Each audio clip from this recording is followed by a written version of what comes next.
লিখেছি নিচে বানাম পড়বো আমি হইছে যে বাতের বানাম লিখবো খাই খাই তরকারি আছিল নাকি আছে তরকারি বাড়ি নেই হন নাকি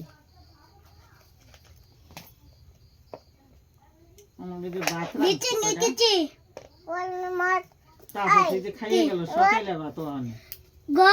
এ ঘর দুপুরে গ এ গড়ে ঘ এ টোটা এই মাত্র পড়েছি